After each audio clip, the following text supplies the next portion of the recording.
नमस्कार बच्चों, आज हम 8th क्लास की हिस्ट्री का जो 5वां लेसन है, जब जनता बगावत करती है, 1857 और उसके बाद की जो कहानी है वो हम इस चैप्टर में पढ़ेंगे। चित्र में दिखाया गया है कि सिपाही और किसान विद्रोह के लिए ताकत जुटाते हुए यह विद्रोह 1857 में उत्तर भारत के मैदानों में फैल गया था।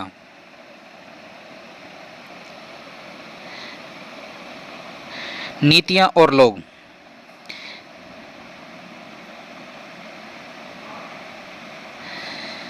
पिछले अध्याय में आपने ईस्ट इंडिया कंपनी की नीतियां और जनता पर उनके प्रभाव के बारे में पढ़ा। इन नीतियों से राजाओं, रानियों, किसानों, ज़मींदारों, आदिवासी, सिपाही सब पर जो है तरह तरह के असर पड़े थे। आप यह भी देख चुके हैं कि जो नीतियाँ और कार्रवाइयाँ जनता के हित में नहीं होती है या जो उनके जो है भावनाओं को ठेस पहुंचाती है, तो लोग क्या करते हैं, किस तरह से उनका विरोध करते हैं, उन नीतियों का विरोध करते हैं। नवाब की छीनती सत्ता। 18वीं सदी के मध्य से ही राजाओं और नवाबों की ताकतें हैं वो छीनने लगी थी। उनकी सत्ता और सम्मान दोनों है वो समाप्त होते जा रहे थे। बहुत से जो दरबार थे राजा के, उनमें रेजिडेंट अंग्रेज़ों का जो अधिकारी था वो तैनात कर दिया गया था। स्थानीय शासकों की स्वतंत्रता है वो घटती जा रही थी, यानी जो स्थानीय राजा थे उनकी स्वतंत्रता है वो घटती जा रही थी।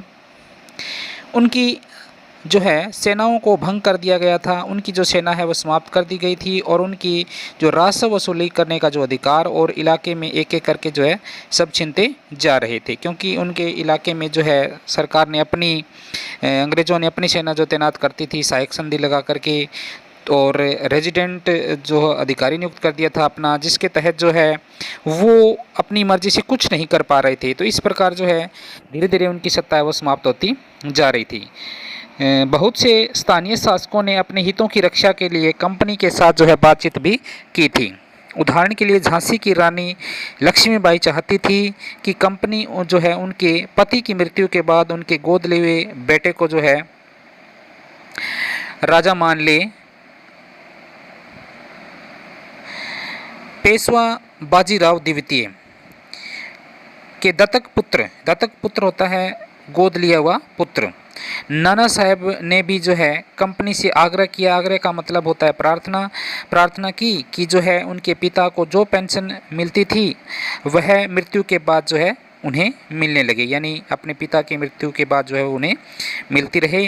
अपनी श्रेष्ठता और सैनिक ताकत के नशे में चूर कंपनी ने इन निवेदनों को, इन एप्लीकेशन को उन्होंने ठुकरा दिया था। अवध की रियासतें अंग्रेज़ों के कब्जे में जाने वाली आखिरी रियासतों में से एक थी। जितनी भी जो रियासतें थी अंग्रेज़ों के छोटे छोटे इलाके थे राजाओं के, तो वो जो है रियासतें हैं वो राजाओं पर जो है तरह तरह के जो है आरोप लगा करके, कुशासन का आरोप लगा करके या सहायक संधि लगा करके बहुत सारी जो है मतलब जो है जैसे भी अंग्रेज़ों को उचित लगा वो धीरे धीरे जो है भारत पर अधिकार करते जा रहे थे। 1801 में अवध पर एक सहायक संधि थोप दी। सहायक संधि होता है सहायता के लिए की जाने वाली संधि, और 1856 में अंग्रेज़ों ने उसे अपने कब्जे में कर लिया, यानी अवध को 1856 में अपने अधीन कर लिया। गवर्नर जनरल डलहौजी ने ऐलान कर दिया कि रियासतों का शासन, जो रियासत थी उसका जो शासन है वो ठीक से नहीं चल रहा था, इसलिए जो है शासन की दुरुस्त करने के लिए ब्रिटिश प्रभुत्व जरूरी है। प्रभुत्व का मतलब शासन जरूरी है। कंपनी ने मुगलों के शासन को ख़त्म करने की भी जो है पूरी योजना बना ली थी। कंपनी चाहती थी कि मुगलों का शासन है वो ख़त्म हो जाए। कंपनी द्वारा जारी किए गए सिक्कों पर मुगल बादशाहों का नाम है वो हटा दिया गया था। 1849 में गवर्नर जनरल डलहौजी ने ऐलान किया कि बहादुर शाह जफ़र की मृत्यु के बाद जो है बादशाह के परिवार को लाल किले से निकाल दिया जाएगा। बहादुर शाह जफ़र है वो मुग़लों के अंतिम बादशाह थे। भारत में जो है मुग़ल साम्राज्य की नींव है वो बाबर ने रखी थी 1526 में पानीपत के मैदान में। और आखिरी जो हमारा मुग़लों का जो बादशाह माना जाता है वो थे बहादुर शाह जफ़र। और डलहौजी ने ऐलान कर दिया था 1849 में कि जो है उनकी मृत्यु के बाद जो है उनके परिवार को लाल किले से निकाल दिया जाएगा, उसे दिल्ली में कहीं और बसा दिया जाएगा। 1856 में गवर्नर जनरल कैनिंग ने फैसला किया कि बहादुर शाह जफ़र आखिरी मुग़ल बादशाह होंगे। उनकी मृत्यु के बाद जो है किसी भी वंशज को बादशाह जो है नहीं माना जाएगा, उन्हें केवल राजकुमारों के रूप में मान्यता दी जाएगी। किसान और सिपाही। गांव में किसान और जमींदार है वो भारी भरकम लगान और कर वसूली के सख्त तौर तरीक़ों से परेशान थे। बहुत सारे लोग महाजनों से लिए गए कर्जे नहीं लौटा पा रहे थे। इसके कारण जो है उनकी पीढ़ियां पुरानी ज़मीन से जो है हाथ धोती जा रही थी, यानी पुरानी जो ज़मीनें थी उनकी वो उनके हाथों से छीनती जा रही थी। कंपनी के तहत काम करने वाले जो है भारतीय जो सिपाही थे वो भी क्या थे, असंतोष की अपनी वजह थी। असंतोष मतलब वो नाराज़ थे, खुश नहीं थे। वे अपने वेतन और भत्तों और सेवाओं के कारण जो परेशान थे। कई जो है नए नियम उनकी धार्मिक भावनाओं और आस्थाओं को भी ठेस पहुंचा रहे थे। क्या आप जानते हैं कि जो है उस ज़माने में बहुत सारे जो है लोग समुद्र पार है वो नहीं जाना चाहते थे। उन्हें लगता था कि समुद्र जो है यात्रा से उनके धर्म और जाति है वो भ्रष्ट हो जाएगी। 1800 जो है 24 में सिपाहियों को कंपनी की ओर से लड़ने के लिए समुद्र के रास्ते बर्मा जाने का आदेश दिया। बर्मा को आजकल जो है हम आधुनिक म्यांमार के नाम से जानते हैं। तो उन्हें जो है इस हुक्म को मानने से इनकार कर दिया सिपाहियों ने। उन्हें ज़मीन के रास्ते से जाने में एतराज़ नहीं था। सरकार का हुक्म न मानने के कारण जो है उन्हें सख्त सज़ा दी गई थी। क्योंकि यह मुद्दा अभी जो है ख़त्म नहीं हुआ था, इसलिए जो 1856 में कंपनी को एक नया कानून बनाना पड़ा था। इस जो है कानून में साफ कहा गया था कि अगर कोई व्यक्ति कंपनी की सेना में नौकरी करेगा तो ज़रूरत पड़ने पर उसे जो है समुद्र पार जो है लड़ने के लिए भी जाना पड़ेगा। सिपाही जो थे वो गांव के हालातों से परेशान थे। बहुत सारे सिपाही खुद किसान थे। वे अपने परिवार और गांव में जो है अपने परिवार को जो है गांव में छोड़कर आए थे। लिहाजा जो है किसानों को गुस्सा जल्द ही सिपाहियों में फैल गया था। कल्पना कीजिए कि आप जो है कंपनी की सेना में सिपाही हैं और आप नहीं चाहते कि आपका जो है भतीजा कंपनी की फ़ौज में नौकरी करे। आप जो है उसे क्या कारण बताएंगे?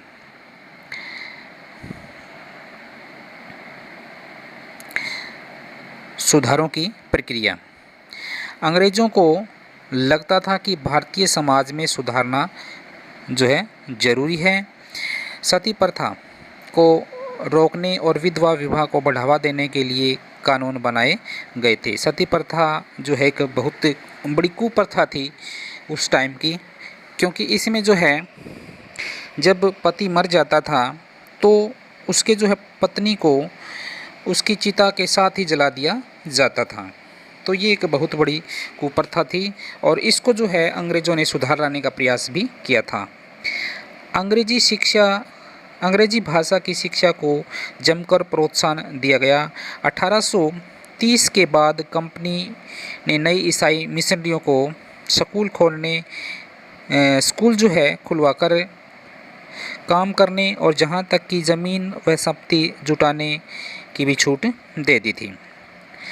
1850 में एक नया कानून बनाया गया जिसमें जो है ईसाई धर्म को अपनाना और भी आसान हो गया। इस कानून में प्रावधान किया गया था कि अगर कोई भारतीय व्यक्ति ईसाई धर्म को अपनाता है और जो है इस धर्म को जो मानता है, अपनाता है, तो उनके पुरखों की जो संपत्ति पर उनका अधिकार है वो पहले जैसा रहेगा। जो उनके पूर्वजों की जो संपत्ति थी उन पर जो है उनका अधिकार है वो बना रहेगा। बहुत सारे भारतीयों को यकीन हो गया कि अंग्रेज उनका धर्म, उनके सामाजिक रीति रिवाज और परंपरा जीवन शैली को नष्ट कर रहे हैं। दूसरी तरफ ऐसे जो है भारतीय भी थे जो मौजूदा सामाजिक व्यवस्था में बदलाव भी लाना चाहते थे। इन सुधारकों और उनके जो है सुधार आंदोलन के बारे में आप अध्याय 8 जो आगे आएगा हम उसमें पढ़ेंगे। चित्र में दिखाया गया है आपका उत्तर भारत के बाज़ारों में सिपाही खबरें और अफवाह फैलाते हुए।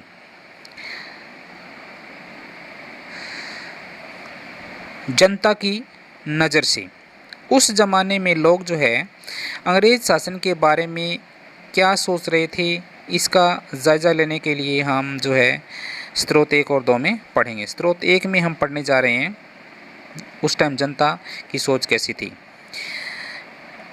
यहाँ महाराष्ट्र के एक गांव में रहने वाले ब्राह्मण विष्णु भट्ट गोडसे द्वारा लिखी गई पुस्तक मांझा प्रवास के कुछ अंश दिए गए हैं।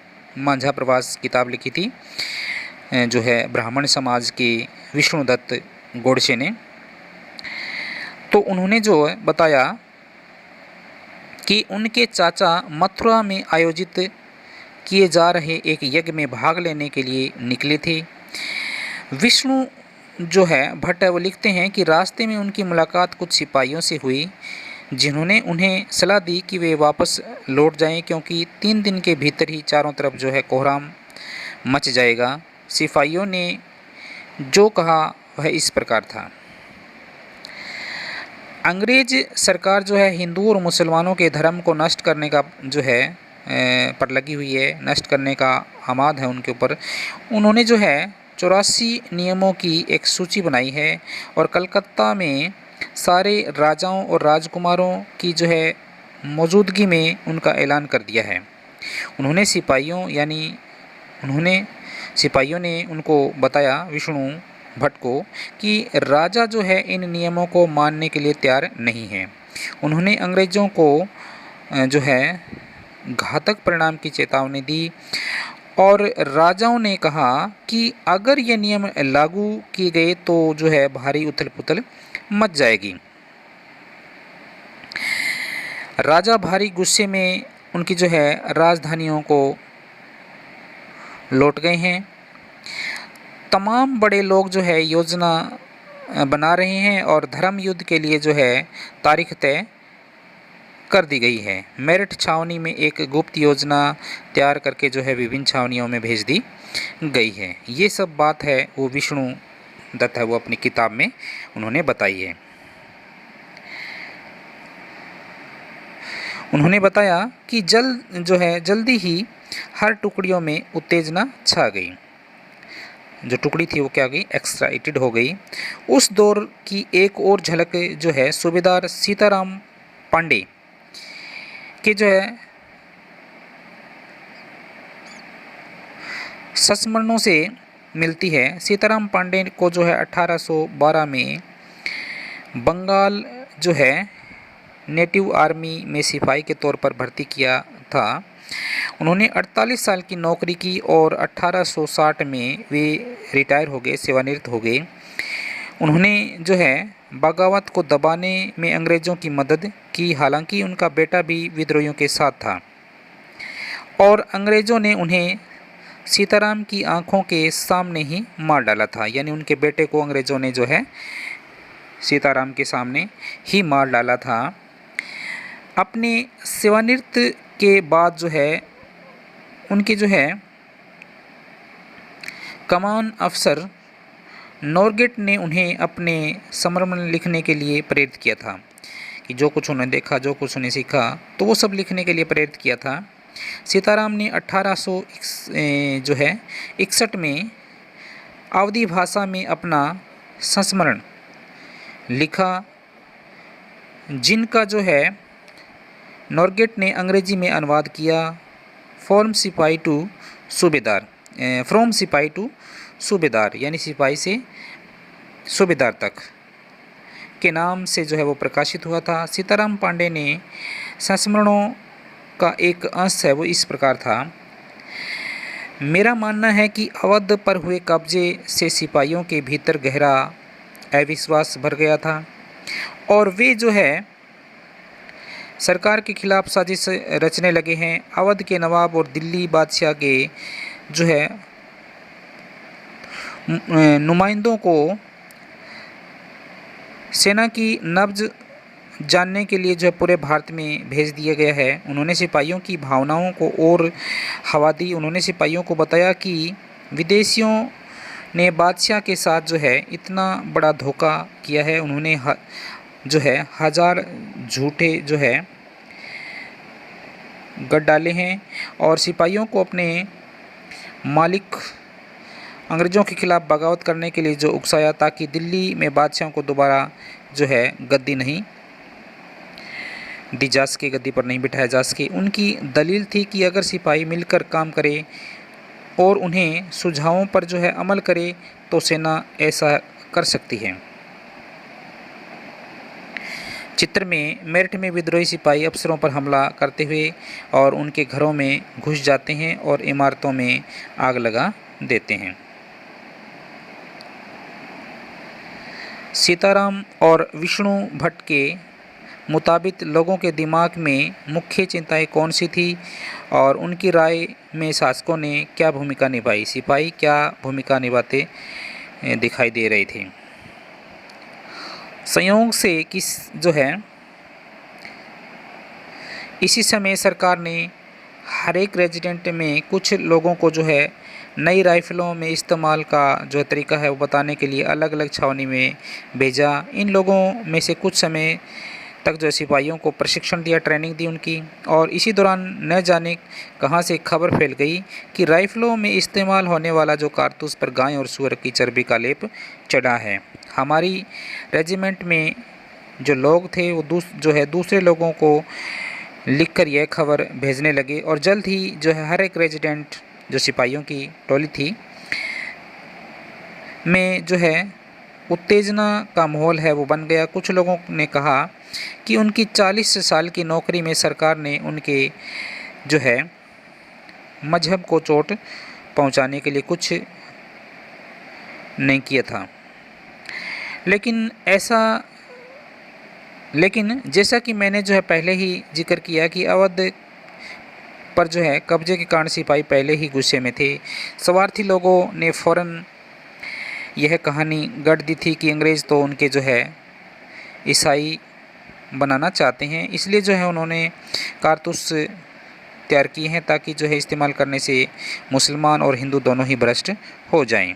कर्नल साहब का मानना था कि यह बेचैनी जो उन्हें भी साफ दिखाई दे रही थी, अगर जो है इस बार भी आपने अपने जो है ख़त्म हो जाएगी और मुझे जो है घर चले जाने की हिदायत दी गई थी।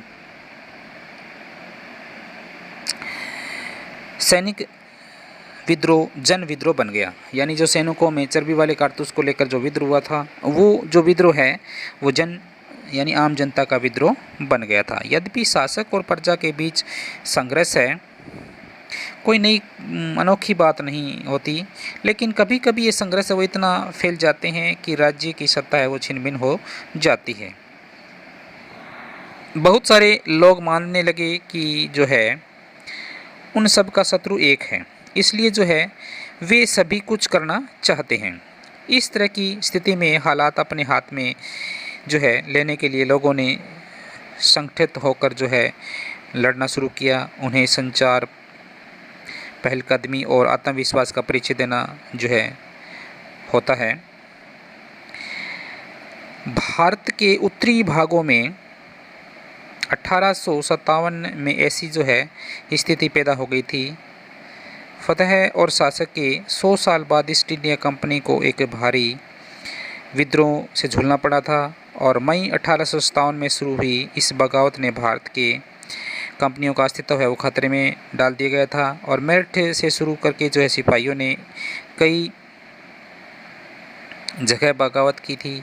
समाज के विभिन्न तबकों के जो है असंख्य लोग, अलग अलग जो जनजाति के लोग थे, उनको इकट्ठा किया। विद्रोह जो है तेवरों के साथ जो है उठ खड़े हुए थे वो सारे ही लड़ने के लिए। कुछ लोग मानते थे कि 19वीं सदी में उपनिवेशवाद के खिलाफ जो दुनिया भर में सबसे बड़ा सशस्त्र संघर्ष था। उपनिवेश का मतलब होता है कि जब किसी देश पर शासन है वो किसी दूसरे देश के नियमों से चलाया जाता है। सैनिक विद्रोह, जब सिपाही इकट्ठे होकर अपनी सैनिक अफसरों का हुक्म मानने से इनकार करते हैं।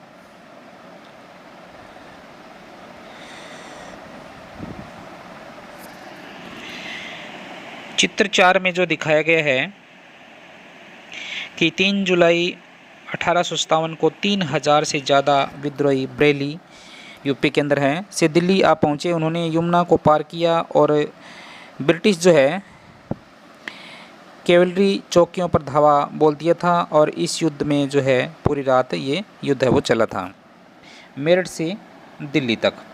29 मार्च 1857 को युवा सिपाही मंगल पांडे को बैरकपुर में जो है अपने अफसरों पर हमला करने के आरोप में उन्हें फांसी पर लटका दिया था। तो प्रश्न आ सकता है आपका कि जो है मंगल पांडे को फांसी पर कब लटकाया था? मंगल पांडे को 29 मार्च 1857 को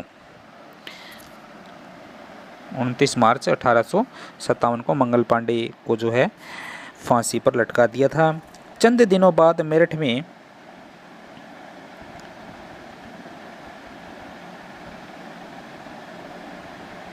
तैनात कुछ सिपाहियों ने जो है नए कारतूस के साथ फौजी अभ्यास करने से इनकार कर दिया। सिपाहियों को लगता था कि इन कारतूसों पर जो है गाय और सूअर की चर्बी का लेप चढ़ा है। 85 सिपाहियों को नौकरी से निकाल दिया गया। ये जो प्रश्न हम पढ़ रहे हैं तो ये जो है इस चैप्टर में जो है प्रश्न आएंगे तो उसका आंसर रहेगा ये। 85 सिपाहियों को नौकरी से निकाल दिया। उन्हें जो है अफसरों को हुक्म न मानने के आरोप में 10-10 साल की सज़ा जो है सुनाई थी। यह जो है 9 मई 1857 की बात है। मेरठ में तैनात दूसरे सिपाही की जो है प्रतिक्रिया पर बहुत ज़बरदस्ती रही है। ये 10 मई को सिपाहियों ने मेरठ की जेल पर धावा बोलकर वहाँ बंद सिपाहियों को उन्होंने आज़ाद करवा दिया था। उन्होंने अंग्रेज़ अफसरों पर हमला करके उन्हें मार गिराया था। उन्हें बंदूक और हथियार थे वो कब्जे में ले लिए थे और अंग्रेज़ों की जो इमारत और सिपाहियों को आग के हवाले कर दिया था, मतलब आग लगा दी थी उन्होंने। और उन्होंने जो है फिरंगियों के खिलाफ युद्ध का ऐलान कर दिया था। सिपाही पूरे देश में अंग्रेज़ों के शासन को ख़त्म करने पर जो है लगे हुए थे, आमाद थे। लेकिन सवाल यह था कि अंग्रेज़ों के जाने के बाद देश का शासन कौन चलाएगा। ये भी एक जो है उस टाइम की बहुत बड़ी समस्या थी कि अंग्रेज़ जो है यहाँ से चले जाएंगे तो अंग्रेज़ों के जाने के बाद जो है देश का शासन है वो कौन चलाएगा। वे मुग़ल सम्राट बहादुर शाह जफ़र को देश का शासन जो है सौंपना चाहते थे। मेरठ के कुछ सिपाहियों की एक टोली 10 मई की रात को घोड़े पर सवार होकर मुँह अंधेरी में दिल्ली पहुंच गए, यानी अंधेरी रात में दिल्ली में पहुंच गए। जैसे ही उन्होंने जो है उनके आने की खबर फैली, दिल्ली में तैनात टुकड़ियों ने जो है बगावत कर दी। यहाँ भी जो अंग्रेज़ अफसर मारे गए थे। देसी सिपाहियों ने हथियार व गोला जो बारूद थे वो कब्जे में ले लिया और इमारतों को आग लगा दी थी। विजय सिपाही लाल किले की दीवारों के आसपास जमा हो गए थे। वे जो है बादशाह यानी उस टाइम बहादुर शाह जफ़र थे अंदर लाल किले के अंदर, तो बहादुर शाह जफ़र को जो है मिलना चाहते थे। बहादुर शाह जफ़र अंग्रेज़ों को भारी ताकत से 2-2 हाथ करने को तैयार नहीं थे, मतलब लड़ने के लिए तैयार नहीं थे। फिरंगी जो शब्द है वो विदेशी शब्द से विदेशियों को कहा जाता है फिरंगी, और इस शब्द में अपमान का भाव आता है। तो अंग्रेज़ों से टक्कर लेने के लिए तैयार नहीं थे। चित्र में बहादुर शाह जफ़र है वो दिखाया गया है आपको। लेकिन सिपाही है वो अड़े रहे, लाल किले के पास है वो खड़े रहे और जो है उन्हें मनाने के लिए अड़े रहे वो। आखिरकार जब जबरन महल में वो घुस गए, यानी सिपाही है वो ज़बरदस्ती है वो लाल किले के अंदर घुस गए और उन्होंने बहादुर शाह जफर को अपना नेता घोषित कर दिया। बूढ़े बादशाह को सिपाहियों की यह मांग है वो माननी पड़ी। उन्होंने जो है देश भर के मुखियाओं और शासकों को चिट्ठी लिखकर अंग्रेज़ों से लड़ने के लिए भारतीय राज्यों को एक संघ बनाने की आह्वान किया। बहादुर शाह कि इस जो है एकमात्र कदम से गहरे परिणाम सामने आए। अंग्रेज़ों से पहले देश के एक बहुत बड़े हिस्से पर मुग़लों का ही शासन था। ज़्यादातर छोटे शासक और रजवाड़े हैं वो जो है क्या थे, मुग़लों के शासन जो बादशाह के नाम से ही अपने इलाके पर शासन चलाते थे।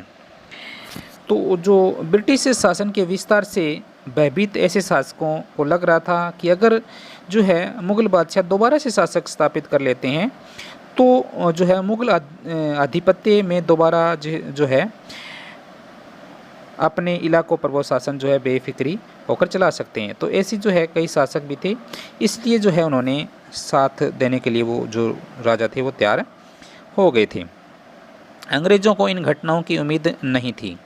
उन्हें लगता था कि कारतूसों के मुद्दे पर पैदा हुई उथला पथली कुछ समय के बाद अवश्य शांत हो जाएगी, लेकिन जब बहादुर शाह जफर ने बगावत को और अपना समर्थन दे दिया तो जो है स्थिति है वो रातों रात है वो बदल गई। अक्सर ऐसा होता है कि जब लोगों को कोई रास्ता दिखने लगता है तो उनमें उसका जो साहस है और जो कॉन्फिडेंस है, उत्साह है वो और ज़्यादा बढ़ जाता है और उन्होंने जो है आगे बढ़ने कर जो हिम्मत, उम्मीद और आत्मविश्वास है वो मिलता है। बगावत फैलने लगी। चित्र में नाना साहब दिखाए गए हैं, इधर बगावत है वो फैलने लगी। जब दिल्ली से अंग्रेज़ों के पैर है वो उखड़ गए तो लगभग जो है एक हफ्ते तक कहीं कोई जो है विद्रोह नहीं हुआ। जब दिल्ली से अंग्रेज़ों के पैर है वो उखड़ गए तो लगभग एक हफ्ते तक क्या हुआ, कहीं पर कोई विद्रोह नहीं हुआ। जाहिर है कि खबर फैलने के कुछ समय तो लगा था, जहाँ जो है कुछ खबर फैलने में कुछ समय तो लगा था, लेकिन फिर तो विद्रोह का सिलसिला है वो शुरू हो गया। एक के बाद एक जो है हर रेजिडेंट में सिपाहियों ने विद्रोह कर दिया और वे दिल्ली, कानपुर, लखनऊ जैसे जो है मुख्य बिंदुओं पर जो है दूसरी टुकड़ियों का साथ देने को निकल पड़े। उनकी देखा देखी कस्बे और गांव के लोग भी जो है बगावत के रास्ते पर चलने लगे थे। स्थानीय नेताओं और जमींदारों और मुखियाओं के पीछे संगठित हो गए थे वो लोग, और ये लोग जो है अपनी सत्ता स्थापित करने और अंग्रेज़ों से लोहा लेने, टक्कर लेने के लिए तैयार हो गए। स्वर्गीय पेशवा बाजीराव के दत्तक पुत्र होता है गोद लिया हुआ पुत्र, नाना साहेब कानपुर के पास जो है रहते थे। उन्होंने सेना इकट्ठी की और जो है ब्रिटिश शासन को शहर में से खदेड़ दिया। उन्हें खुद को पेशवा घोषित कर दिया। उन्होंने ऐलान किया कि बहादुर शाह जफर के तहत गवर्नर है वो, और लखनऊ की जो है गद्दी से हटा दिया गया जब जो है वाजिद अली शाह के बेटे बिरजिस कदर को जो है नया नवाब घोषित कर दिया था।